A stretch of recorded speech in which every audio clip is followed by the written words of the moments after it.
We're just waiting for Dan to get his shit together.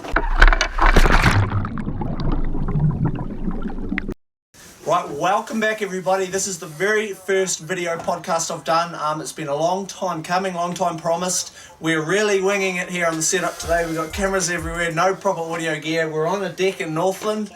We're here with my friend Dan, who's a keen spear fisherman. We've been up here for a couple of days.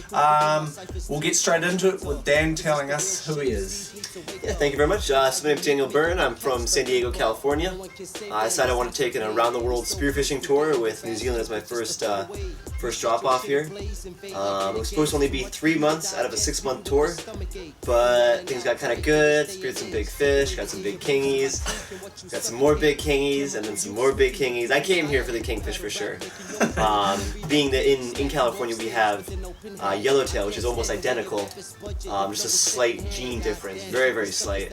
So you see one, yay big in California, you're like, oh! You see one yay big here, and you're like, what else is there? So it's little baby. Yeah, it's a nice change. But I flew into Auckland and got the gorgeous camper van there in the back, which has been my bread and butter. Really been my stable home. Which is for sale. Oh yes, For any potential buyers out there. Start the bidding at. Anyway, I went up to Whangarei, stayed with a good mate there, and I should start out by saying that New Zealand has been outstanding because of the spearfishing community and just the culture here. It's been really like, hey, you want to come stay at my house for a week? Cool, no problem. And that's just been incredibly helpful for all this. So I stayed in Whangarei with a guy named Peter Bird, did a little bit of spearing out there. Then went up into Paihia, did a little bit out there, mostly threw up. And then a huge easterly swell just came in and kind of knocked out most of the eastern coast of New Zealand for spearfishing. Just kind of scoped some things out, went up to Spirits Bay, dove out of there, got us some power, that was pretty much it. Then drove all the way down to the Coromandel where I tagged a 35 kilo kingfish, which went inside with 3 days of just outstanding spearfishing, bronzies and multiple personal records that in 3 days successions. Really great trip, and off of that kingfish, I wrote an article, and now I'm published in a magazine, and I have more magazine articles to write for them. I'm really excited about that. Can we provide any links for the podcast? Oh, absolutely. Currently, is anything live right now, or will be live shortly? Well, it'll hit. What's today, the 19th or so? Yeah. On the 27th, New Zealand Bay Fisher is a magazine that I'm writing for. We'll have it in there, on shelves. It's a 5-page featured article. Okay. Really good stuff. It's got good one of me just having him over my shoulders, just a big old donkey trying to hold him up. I was burned out, and man, it was a trip. Maybe we'll go into detail more about that in a little bit. Yeah, any links that are available, I'll just put over it and awesome. Anything we. Yeah, I did put it up online, but and then soon within the next couple of weeks, hopefully, we'll be putting out the video footage on it, which I promised about 2 months ago to all my eager followers, and trying to travel and video edit is really tough, tough. But yeah, and then also I was on a Viking kayak, a ProFish 400, which is the same model you see behind me. When I got it solo too. So then the Viking kayak company were gracious enough to sponsor me with the gorgeous kayak you see behind me, and that's been a lot of fun. I've really been enjoying that. And then from there, went down to meet up with another mate out of Whakatane, dove off of White Island, big kingfish, footage of some bronzies. From there, went over to Gisborne with Bruce Knight and shot a 20 kilo kingfish out off of Gisborne, and I had a point blank, well, not point blank, but here are the wall, so practically point blank broadside of a 20 kilo before that my shot didn't hit because the wraps were wrong. Go into more detail about that later. We're down to Wellington, dove with David Mullins, who's on the New Zealand spearfishing team and one of the best freedivers in the world. Really knows his stuff. And then went down to South Island a little bit late in the season. Mm-hmm. Was there maybe a week, and then I was like, fuck that. And where'd you go, South Island? I went down the eastern coast to down as far as Kaikoura. Did a few dives, got some powa, tangled with a conga eel, got some crayfish, had some fun with that. But it wasn't anything I couldn't do up here. Yes, yeah. But there was no kingfish down there and no snapper, and it was just, what was the point at that point? Yeah. Sorry, South Island. Yeah. But, sorry. I went up over to Nelson, spent a few days there, but then David Mullins gave me a ring and said, hey, I'm going to my parents' house, and his parents' house is up in Cotonou, which is on the Coromandel Peninsula. Yep. It's a gorgeous, gorgeous place. So I went up there and got up there before him, and me and his dad dove off of Kuvia Island out by so it'd be due southeast of Great Barrier inland, towards New Zealand, just above Mercury Island or Greater Mercury Island. Yep. And that place was spectacular, especially the contrast going from murky cold water of the South Island to then warm blue and just like kingfish everywhere. Ended up missing a lot and being overly picky to end the day with nothing. Yeah. Overly picky. Anyway, and then dove with him for a few days there. Learned a lot more about diving. Learned about how to dive deeper. And I ended up diving 33 meters in one spot. My deepest dive so far, free diving. And then from there I went back up the Coromandel Peninsula again. Stayed with some rangers. Did some more spearing out there. Some more footage. And then went up after that up to Auckland and up Omaha Beach. Got to dive with Darren Shields, which was a real honor. I went to learn a whole lot from him, and I got to stay the night at his batch there by the ocean, and I had some smoked marlin dip. I won't ever forget that. Some good stuff. Yeah, well, I didn't get the invite, even though Darren's place is about 50 metres from mine. Well, if I had known. Now I know these things. As a non-local, trying to figure out where everybody is. Yeah, logistically. Hey, I'm down at Hapanapa-Nui. When are you going to come down here? I don't know where that is. Yeah. That does not make any sense. Is it near Wellington or Auckland? Because I can pronounce those two now. But yeah, so that was good. And then I went from there up to Paihia and stopped by, do some video editing, and been meaning to do this last run of the Northland. Now that I have this Viking kayak to kind of do more footage with and open up the coast a little bit more for my shore dives. And got a hold of Sam as we were talking about possibly doing Great Barrier, and that weather didn't quite allow for that. And then he's like, "Oh, I'm going up to Northland." I was like, "Hell yeah, I want to get up there." So these past couple of days we got out on his dad's boat, Red Eye. Red Eye. Yep. The Red Eye. You should have been in the back, but Red Eye's moved, so we need to get another camera going. Yeah, down in the sheds, down here. And that was a lot of fun. The first day out, God. No fish around. No fish, no viz. But there was a possible world record shot by Sam of an angelfish. which we haven't even eaten. Yeah, the cat eats some. The cat ate it. Yeah, they're about yay big. I'm assuming it's angelfish. I'm the one that's right now the identifier of it, because it looks like angelfish from Baja and such. Just has that profile to it. And there really wasn't a whole lot. We got some cool footage of a big blowhole going off, and we get nice and close to that, and that was pretty cool being close to that and seeing the mechanics actually work in it. Poop rock. Yeah, I wasn't sure if we were gonna mention that. I wasn't sure. I was like, should I go to the next day? Yeah. So here's a quick note to all you eager Spiros out there, and a good laugh to all you already Spiros. Take your morning glory. Take it, take it. In the morning, I was pretty groggy, and I had to get all my gear out of my van, and I want to make sure I'm forgetting any gear, and I got to do this, do that. And my camera's charged, and in the confusion, forgot one of the most important things was your morning glory, and there out by one of the rocks, I was like, gotta go, and it was kind of chilly. I didn't really want to do it in the water. So I did, 1 roll, 2 roll on my hood, and can just get my pants down. And while I'm trying to work all this out, Sam's dad, Graham, is motoring over, like, oh, I hope he's okay. Like, what's going on? And I'm like, and he's like, get closer. I'm like, closer even. And I'm like, I gotta take a dump. and he had like some Kiwi-esque way to say like, oh, you are dropping a shit, or like some non-American way I've heard of doing this. Yeah. And, that's the other thing, is this is sign language for taking a dump. And Graham now knows that this is sign language for taking a dump. So that was pretty funny. Yeah. And then me and Sam went off, and we got some really, really cool drone footage and some photography of Cape Renga. Yep.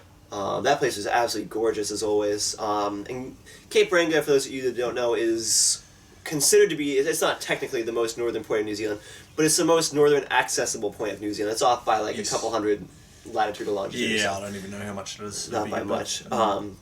It's absolutely gorgeous. They have these steep cliffs there. I scaled down the one in front of the lighthouse. Those of you that have been there know it's a pretty steep cliff. I do not advise it. All the rock was very, very breakable. I regretted it about halfway down, but I was too late and I kept going down.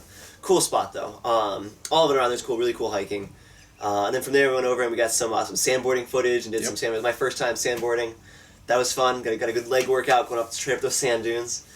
And yeah, I did a nice, my first run. Oh man, nice and fast, really, really fun. Had my GoPro with me. Funny thing though, you gotta turn this button on the GoPro to film it. Yep. You get down to the bottom, I'm like, alas, we had it all in GoPro and nobody died. You didn't have to get that on footage. It's constant running joke of like what was it? It's like, oh yeah, you're probably gonna maim yourself and die, but at least we'll have the footage on drone in 4K. 4K. High res. We're all on high res we're about that high res life here. So that was a lot of fun. My first time sandboarding, and it was good, and relatively no accidents until I got the right idea to be like, Sam, I'm gonna go down and you jump over me, and I kind of went more left than I expected, and he was like chasing to where my trajectory was, and it was kind of scary, and I kind of blacked out, and you ended up on top of me, and my leg was kind of the other way, and everything snapped back. We used a few band-aids up. It was all good. Yeah, and then yesterday we got out bright and early to go dive North Cape. North Cape, which the is true north. Yeah, which is the true north. No public access there. The only way really in there is, I guess, by chopper or by boat. Yeah. And what wasn't the best day for fishing? Wasn't a whole ton out. It was some cool topography. That's what I love about New Zealand is every place is so different. I mean, I've dove a lot of places from NorCal, Central California, Southern into Baja on the Pacific side. It's all relatively similar just because of the geography, but New Zealand has so many different types of rocks coming up and jetting out, some volcanic, some sandstone, you name it. Makes it really interesting, and the first spot we happened on was kind of shallow the whole way out. Yeah, right outside North Cape, right outside the lighthouse. Yeah. Ocean side. We dove where you went looking for crayfish and got that scorpion fish, or granddaddy harpooker as we call it. Oh, yeah. We had 3 bronzies on us in there at New Year's, so...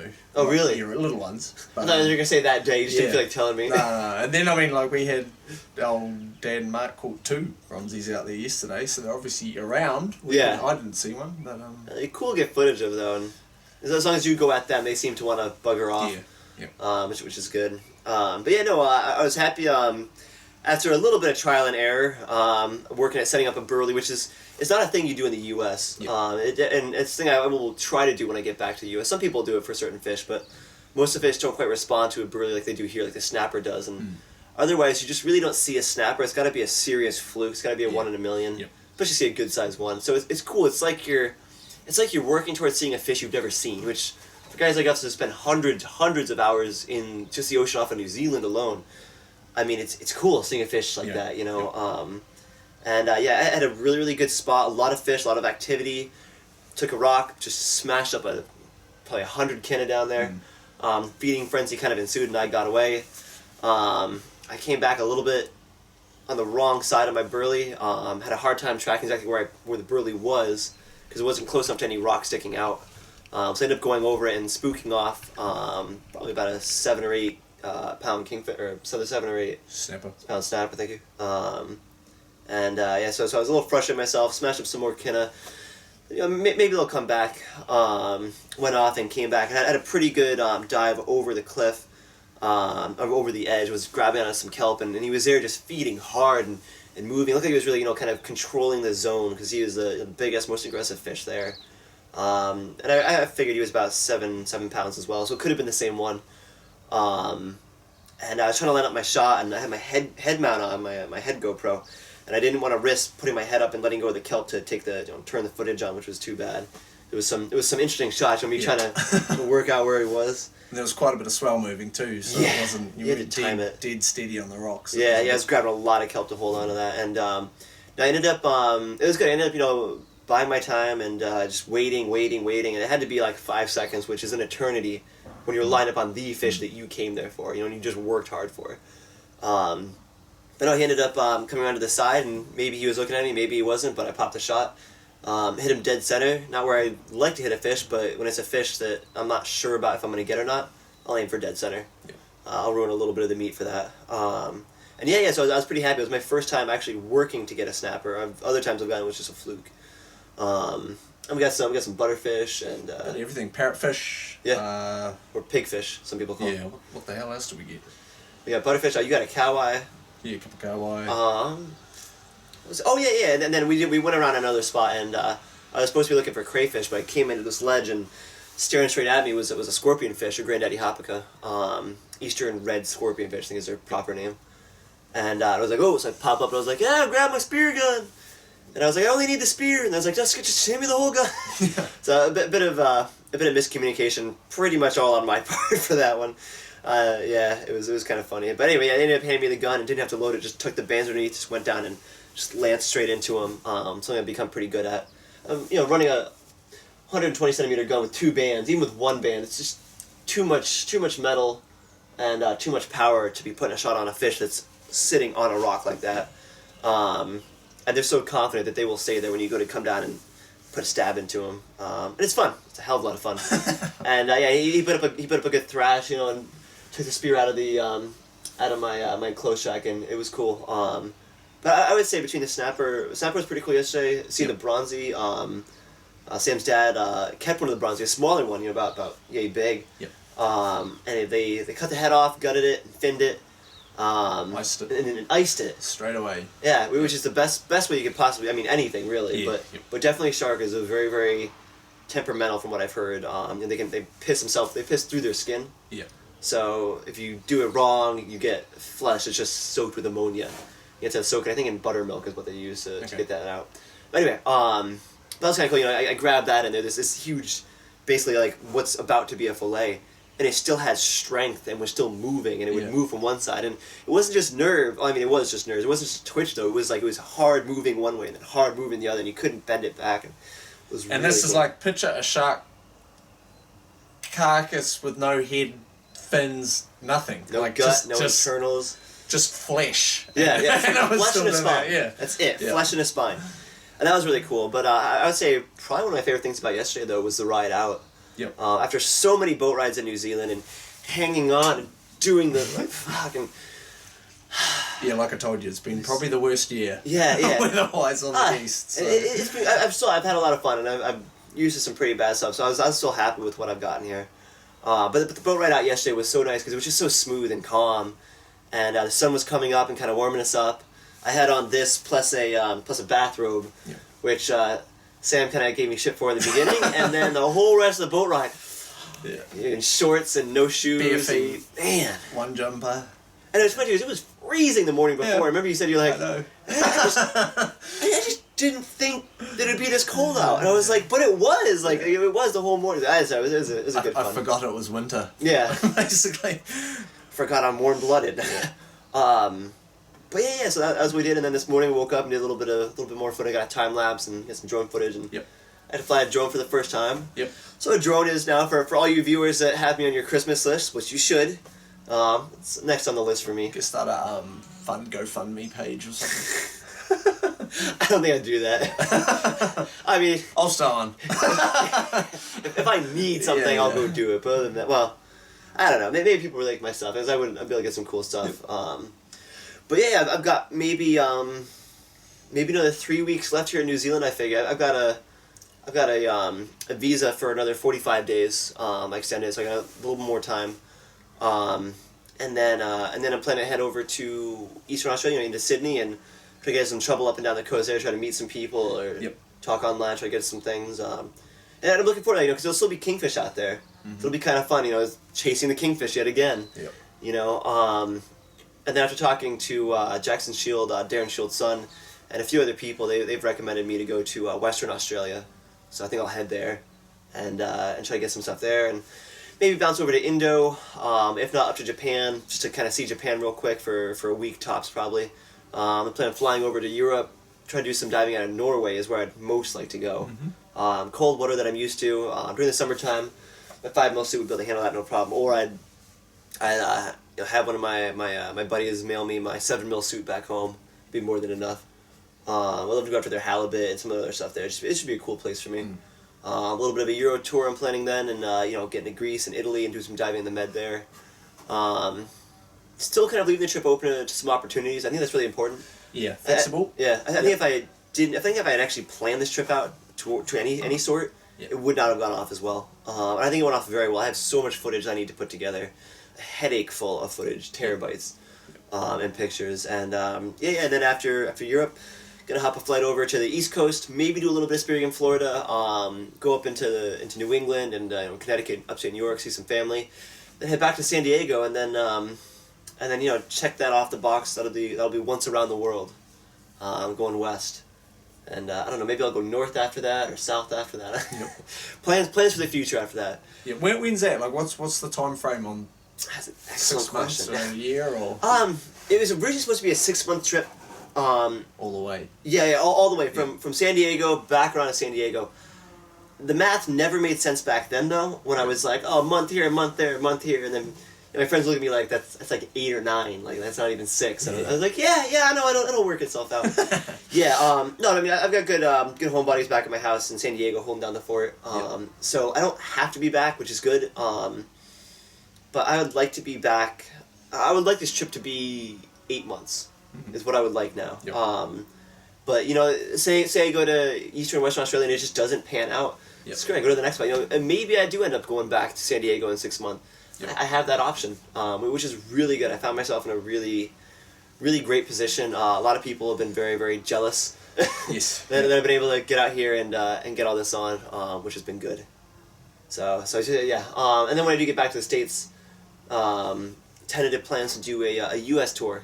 Get a travel trailer and a pickup truck, and I'd like to do the West Coast up to British Columbia, get up into Alaska and British Columbia, and kind of like with the kayak you see behind me here. There's a green bridle, if you can see it, on the front. It's actually screwed into the kayak hull itself, which the guys at Viking Kayak custom made for me there on the spot. Because when I go diving with my kayak, I don't tie it up. I use my kayak as a float. I mean, in California, I'll tie it to the kelp. Totally different because you can't bring a kayak through with a line. You just get tangled every step of the way. But no, out here it works wonderful. When I did get that 35 kilo kingfish, which I thought he was 20 kilos when I shot him. Kingfish, especially in bad viz, hard to tell how big they are. They all look very, very similar. Snapper will a lot of fish will grow a little bit different. A snapper will get a hump on its head. Kingfish, they just keep looking like a kingfish. Yeah, so anyway, so when I did shoot that, I was very happy I had the kayak with me. If I'd had my float, I would have gotten a serious workout that day. Yep. But yeah, I was very lucky though that day. I was using a slip tip. For those of you that don't know, because they're not quite as popular in New Zealand as they are in the States. Because we don't get as many chances on yellowtail as you guys get on kingfish. But so this is called a slip tip. This one's made by Rife, called their Ice Pick. Probably keep it a little lower. Oh, good point. Yeah. Thank you. Anyway, so the basic school of thought is you have this back here, just held down just by your band. You just tuck it into your band so it has some strength on it. When the spear goes out, it's that forward pressure that keeps this attached here, that keeps this onto it, like that. So it goes out when it enters the fish, and then when it comes off, it very easily comes off, and then toggles. So then through the fish, you don't have metal. You have this cable. It was coated cable. That got completely stripped. But anyway, I don't think there's anything better for large pelagic fish. If you put a flopper into one, it's putting so much weight down. Unless your angle was some sort of a strange, back-lying angle, it's going to bend your shaft, And because I've been using this for all the big kingfish I've shot, I haven't had to change out any of my shaft. I haven't even had to sharpen any of them, which has been really good. Yep. Downside to this, you cannot shoot it into the rocks. If you do that, it's likely to break off one of these fins right here, which there's really not too much to it. They're temperamental, they're a little bit more tricky to work, not as well, I guess retard proof as the flopper. Yeah. Yep. Flopper, you point, you shoot. And that's it. Your flopper either works or it doesn't at that point. But I would not want to shoot a big fish with anything other than this now. When I shot with Bruce and I shot a 20 kilo kingfish, and I was using my small float. If you can see it behind me, the green thing, not very big. What do you think that is? Like 10 liters? Yep. Yeah. Yep. Probably. Yep. And I mean, he took me and the float down. But we were only in maybe like 15 meters of water, and I've got I think 23 meters of float line on me, plus the shooting line, which adds quite a bit then as well. But he took that into the rocks, into the weeds, tore up weeds. But if it had been a different setup, if it had been a flopper with my gun, the gun would have been into the weeds, and then the camera would have been knocked off. Yep. And I was very lucky. I had a really good setup for that, good planning for that, and some good trial and error. really fortunate not to lose gear so far, which is a hard thing to do, period, when spearfishing. Yep. Especially while traveling, you know. It's easy to misplace it, you know, lose it the old-fashioned way. And so yeah. Yeah, I'm going to be putting these all my adventures out. Was originally going to do a full-length movie on it, but shot a lot of kingfish, and I want to keep it interesting, and it would take me too long to... I probably wouldn't be done editing it until I got back to the States. I like to get my content a little bit sooner, so I'm going to do incremental episodes. You know, with the map and the video that'll follow, and kind of go over what I just talked about into a lot more detail. On each trip, there's always several things. I mean, a lot of times I'll come back from diving and forget about something, you know, and then you watch it. I mean, yesterday I was me to you to a sea lion, you know, my size. Yep. And I had my head camera on. I'm just now kind of getting into using a head camera as opposed to mounting it on my gun. I was happy to get some really cool footage. He was just playing there, couldn't see me, and then all of a sudden he saw me. You see his eyes get big, and it was a cool little shot there. I just love that. I love bringing a GoPro down into the water. You really do get some amazing footage down there. You see a lot of things happen underwater that you can't see from the surface. As I was showing video footage last night of setting up my burley, and the camera's like up here on my head, and you know I'm looking down, so you can't see that I'm. You know, you can hear it clear as day that I'm smashing kinna. Couldn't be any more obvious. And I'm down in this this gully on footage, you know, and we're all around watching it, and Graham, Sam's dad, and my Uncle Mark. Uncle Mark we're watching it, and Mark was like, you know, there's a lot of fish there. You should have been setting up a burley. And I was like, really? And I turned up the volume a little bit. I was like, how do I do that? He's like, well, you want to crush up the kids. I was like, really? I turned it up and I'm trying to figure out how to max the volume on my setting. And eventually Sam's like, that's what he's doing. It's the noise. Yeah. That bang, bang, see all this stuff in the water everywhere.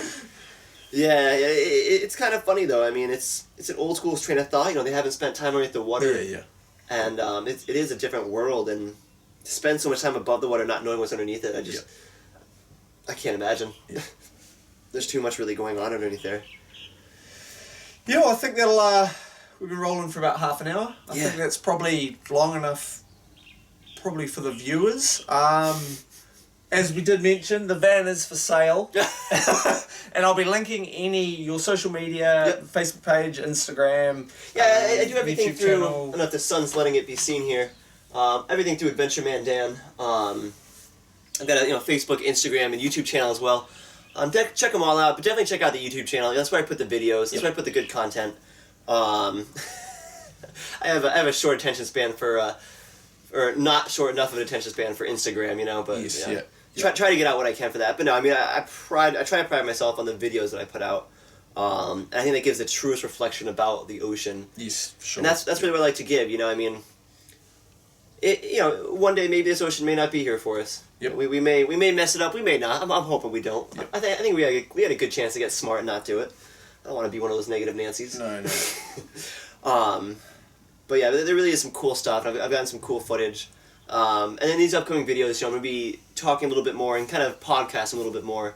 There's always things you can't put in the video, things that don't happen on video. Yeah. You know, I mean, I got bit by a moray eel in Baja. You know, and man, I wish I had footage, a good hand camera. You know, me to pull out a bleeding hand. That would have been cool. Yeah. I guess there's something else to add about yesterday that was unique. It was the morays yesterday. Yep. Moray eels everywhere. Everywhere. Not overly huge ones. What did that just do? That's basically a wrap up for the podcast. I have no idea what to call this podcast yet. Usually I'm pretty good with naming things, but I have simply no idea. I think there'll probably be once a month, something like that. I haven't got anything. I thought Blue might be called the Blue Podcast. Blue as in blue the colour. Because it's going to be mainly sort of water orientated. I would like to everything I do is around the water, so I'd like to feature people who, from the marine and the surfing industry and the spearfishing. Obviously this very first one has been spearfishing related. That was more by chance than planning. Let us know, obviously, if you enjoy the podcast. I've been wanting to do a video podcast for a long time, and I don't even know if anyone in New Zealand does a video podcast. So this will be audio as well, hopefully on SoundCloud, iTunes. I don't know how to put it up there yet, but that's a quick Google search away. It's been great spending a couple of days up the far north with Dan. We'll wish him all the best for his future endeavours, and thank you for hosting me up here. This is another awesome place with an orchard and fruit to come by. Yep. New Zealand's truly gorgeous. Yeah. Yep. Most of you out there probably don't quite know how lucky we are, so they don't. That's it. Van's for sale. Is kayak for sale, or are you just gonna give it to someone? Well, no, it's for sale through Viking Kayak. I'm gonna give it back to them. I mean, I told them I only needed it for 3 or so months. Yep. And then they've really been good about that. Any links, of course, Dan writes for a few magazines and things like that. Any links, I will update in the description of this podcast down below, so you can keep up to date there. Of course, we'll link his YouTube channel over his face right now. And that's basically it for the first podcast. Obviously, let us know what you think down below in those comments. Whatever. I don't know how to finish it because I haven't done one before. Sending you up for turning off the camera. Yeah. See you. I guess editing will be the good thing. Well, if you have hung around this long, thank you very much for watching. Please feel free to drop a comment below as to what you actually think about this podcast. Please feel free also to nominate anyone you would like to see on here. I would quite like to keep this podcast mobile because it keeps it outside a sort of studio environment. In that respect, feel free to follow us along on the whole trip by clicking that box below me for Access TV. You can find out where we went, how we did it while we were up north. All of Dan's links and all of my links are down below, as YouTube's, Instagram, all that sort of thing, so you can find that below, as well as my website, oaccessenterprises.com. I am Sim Price. I will see you at the beach.